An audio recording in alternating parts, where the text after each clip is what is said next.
അക്രമത്തിലൂടെ സംസ്ഥാന സർക്കാരിനെ അസ്ഥിരപ്പെടുത്താൻ RSS ശ്രമമെന്ന് CPM general secretary Sitaram Yechury.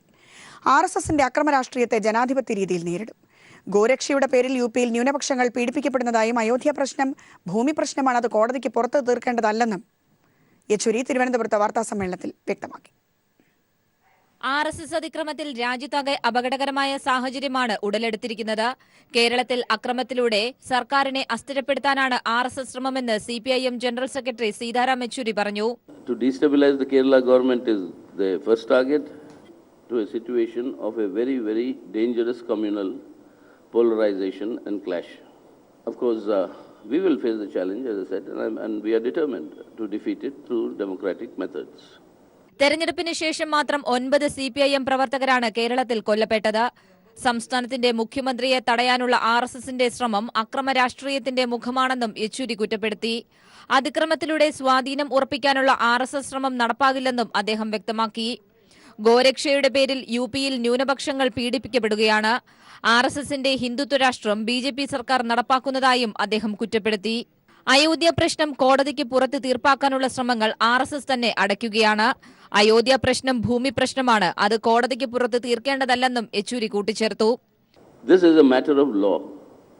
This is not a matter of political settlement. Who is the owner of the land? So let the Supreme Court deliver justice. സംസ്ഥാനത്തെ പോലീസിന്റെ വീഴ്ച മുഖ്യമന്ത്രി പിണറായി വിജയൻ അംഗീകരിച്ചത് അത് തെറ്റുതിരുത്തുന്നതിന്റെ ഭാഗമാണെന്നും യെച്ചൂരി പറഞ്ഞു.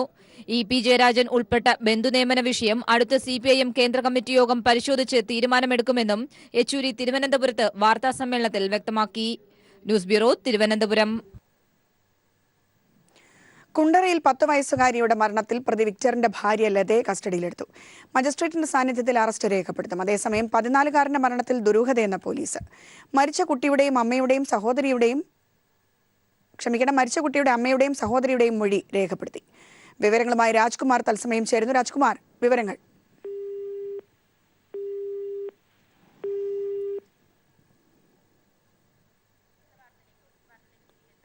രാജ്കുമാറുമായുള്ള ടെലിഫോൺ ബന്ധം സ്ഥാപിക്കാൻ സാധിച്ചിട്ടില്ല. ഈ വാർത്തയിലേക്ക് തിരിച്ചെത്താം. മറ്റൊരു വാർത്തയിലേക്ക്. കന്യാകുമാരിയിലെ തക്കലയിൽ ഉണ്ടായ വാഹനാപകടത്തിൽ 4 പേർ മരിച്ചു. അപകടത്തിൽ 15 പേർക്ക് പരിക്കേറ്റു. ലോറിയും വാനും കൂട്ടിയിടിച്ചായിരുന്നു അപകടമുണ്ടായത്. വയനാട്ടിൽ യതീംഖാനയിലെ കുട്ടികളെ ബലാത്സംഗം ചെയ്ത സംഭവത്തിൽ പ്രതികളെ പെൺകുട്ടികൾ തിരിച്ചറിഞ്ഞു. മജിസ്ട്രേറ്റിന്റെ സാന്നിധ്യത്തിൽ നടന്ന തിരിച്ചറിയൽ പരേഡിലാണ് 6 പ്രതികളെയും പെൺകുട്ടികൾ തിരിച്ചറിഞ്ഞത്. ജുഡീഷ്യൽ ഐഡന്റിഫിക്കേഷൻ പരേഡ് നടത്തുന്ന കഴിഞ്ഞ സാഹചര്യത്തിൽ പ്രതികളെ പോലീസ് കസ്റ്റഡിയിൽ വാങ്ങും. സുൽത്താൻ ബത്തേരി 2ാം ക്ലാസ് ജുഡീഷ്യൽ മജിസ്ട്രേറ്റിന്റെ സാന്നിധ്യത്തിൽ വൈത്തിരി സബ് ജയിലിലാണ് തിരിച്ചറിയൽ പരേഡ് നടന്നത്. കേസിലെ 6 പ്രതികളെയും മജിസ്ട്രേറ്റിന് മുന്നിൽ വെച്ച് പെൺകുട്ടികൾ തിരിച്ചറിഞ്ഞു. ബലാത്സംഗം നടന്നതായി പറയുന്ന ഹോട്ടലിന്റെ ഉടമ നാസർ അഹമ്മദ് കോയ, സുഹൃത്തുക്കളായ ജുലൈബ് മുസ്തഫ, ജുമൈദ് അബൂബക്കർ, അസ്ഹർ ഹംസ, മുസ്തഫ അബൂബക്കർ, മുഹമ്മദ് റാഫി എന്നിവരെയാണ് കുട്ടികൾ തിരിച്ചറിഞ്ഞത്.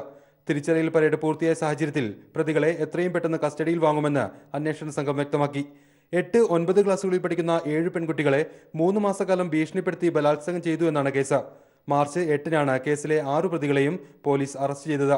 കുട്ടികൾക്കെതിരായ ലൈംഗിക അതിക്രമം, ബലാത്സംഗം, ഭീഷണിപ്പെടുത്തൽ തുടങ്ങിയ കുറ്റങ്ങളാണ് പ്രതികൾക്കെതിരെ ചുമത്തിയിരിക്കുന്നത്. സംഭവവുമായി ബന്ധപ്പെട്ട് 11 കേസുകളാണ് കൽപ്പറ്റ പോലീസ് രജിസ്റ്റർ ചെയ്തിട്ടുള്ളത്. News bureau, Wayanad. വാർത്തകൾ തുടരുന്നു. മിഷേൽ കേസിൽ അറസ്റ്റിലായ ക്രോണിനെ ക്രൈംബ്രാഞ്ച് കസ്റ്റഡി കാലാവധി അവസാനിച്ചതിനെ തുടർന്ന് കോടതിയിൽ ഹാജരാക്കി. ക്രോണിന്റെ കസ്റ്റഡി നീട്ടി നൽകണമെന്ന് ക്രൈംബ്രാഞ്ച് ആവശ്യപ്പെട്ടു. എന്നാൽ കോടതി സമയം അവസാനിച്ചതിനാൽ ക്രൈംബ്രാഞ്ചിന്റെ ആവശ്യം അടുത്ത ദിവസം പരിഗണിക്കാമെന്ന് കോടതി അറിയിച്ചു.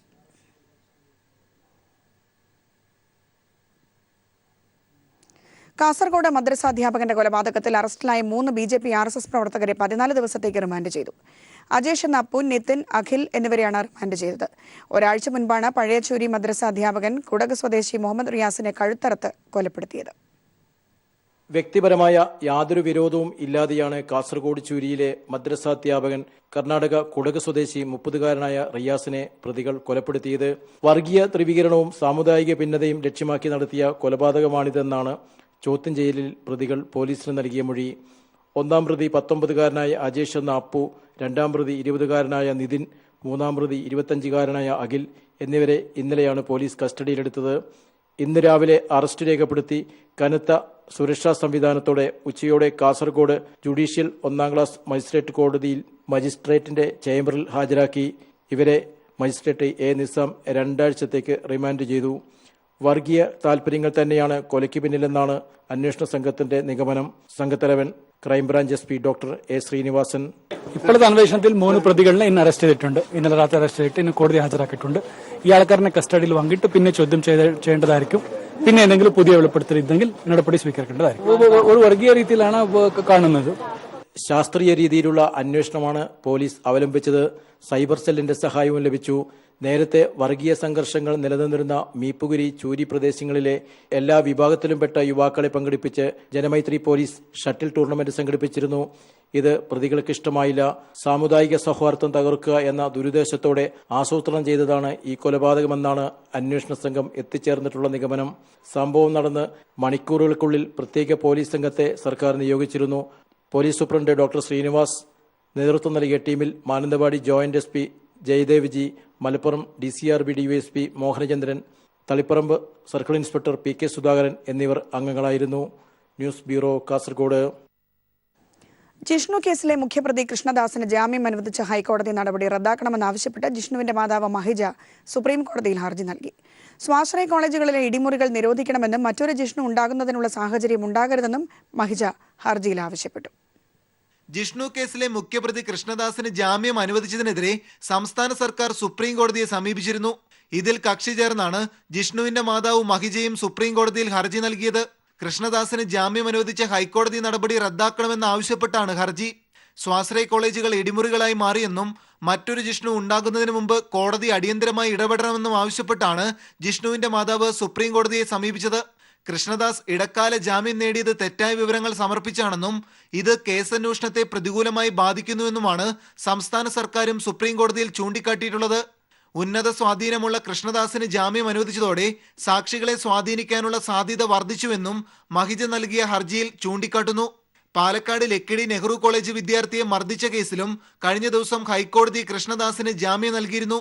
ജാമ്യം അനുവദിച്ച ഹൈക്കോടതി ജസ്റ്റിസ് എബ്രഹാം മാത്യുവിനെതിരെ ചീഫ് ജസ്റ്റിസിന് മഹിജ ഹർജി നൽകിയതിന് പിന്നാലെ ഇതിനെതിരെ വിമർശനവുമായി ബാർ കൗൺസിൽ രംഗത്തെത്തിയിരുന്നു. News bureau, Delhi. വരൾച്ചയിൽ പാലക്കാട് ജില്ലയിലെ കാർഷിക മേഖല തകർന്നു. 45 കോടിയുടെ വിളനാശമെന്ന കൃഷിവകുപ്പ് റിപ്പോർട്ട്. 14,000 ഹെക്ടർ നെൽകൃഷിയും 6 ഹെക്ടറിലെ പച്ചക്കറിയും വെള്ളമില്ലാതെ ഉണങ്ങി നശിച്ചു.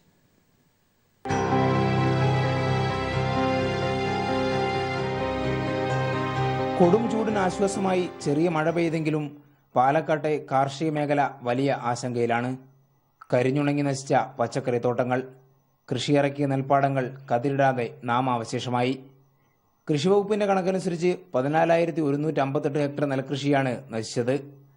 മഴ കുറഞ്ഞത് കാരണം രണ്ടാം വിള ഇറക്കുന്നത് സുരക്ഷിതമല്ലെന്ന കൃഷിവകുപ്പ് മുന്നറിയിപ്പ് അവഗണിച്ച് കൃഷിയിറക്കിയവയും നശിച്ചവയിലുണ്ട്.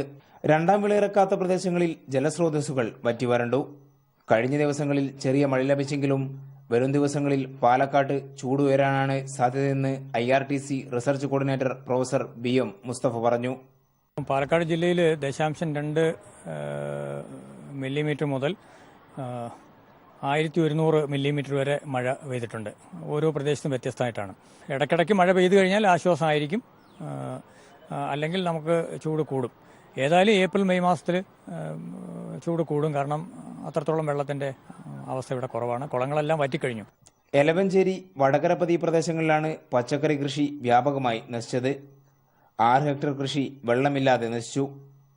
വിളനാശത്തിന് നഷ്ടപരിഹാരം നൽകാനായി കൃഷിവകുപ്പ് 19 കോടിയുടെ സഹായം സംസ്ഥാന സർക്കാരിനോട് ആവശ്യപ്പെട്ടിട്ടുണ്ട്. വേനൽ മഴ കാരണം ഡാമുകളിൽ കഴിഞ്ഞ വർഷത്തേതിന് സമാനമായ അവസ്ഥയിലേക്ക് ജലനിരപ്പ് ഉയർന്നു എന്നത് മാത്രമാണ് നേരിയ ആശ്വാസം. News bureau, Palakkad. പത്തനംതിട്ടയിൽ നാളെ നടക്കുന്ന ഫിലിപ്പോസ് മാർ ക്രിസോസ്റ്റം വലിയ മെത്രാപ്പൊലീത്തയുടെ 100ാം പിറന്നാളാഘോഷത്തിനുള്ള ഒരുക്കങ്ങൾ പൂർത്തിയായി. കൈരളി TVയും കാഴ്ചയും സംയുക്തമായാണ് ആഘോഷ പരിപാടികൾ സംഘടിപ്പിക്കുന്നത്.